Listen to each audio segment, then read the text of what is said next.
Now, Professor Yunus, founder of the Grameen Bank, believes that microfinance should be a social business.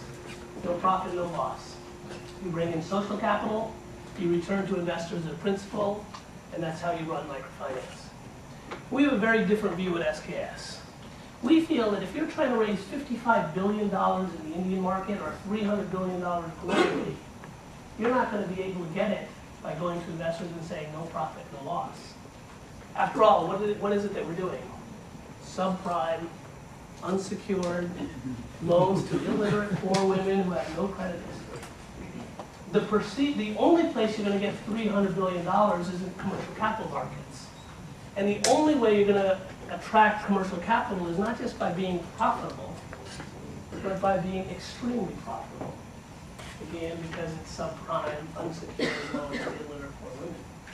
The perceived risk, is that this is very risky, so you're going to have to be more profitable in real estate, than IT, than telecom, than any other industry to bring in that kind of capital into the hands of the poor. And that's what we've tried to do with SKS. We started as a nonprofit. Once we got break even, we then converted to a for-profit finance company. Initially, we had investors like the United Equity Fund that is represented here, as well as other social investors.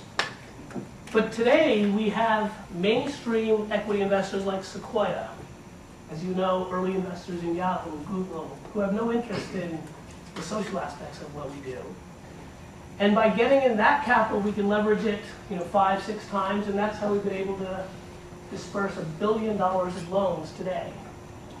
Now that's exciting for us because today we have no limitations on capital, which means I can go back to that woman that I met many years ago and say, yes, you too can have an opportunity. How much do you need to start your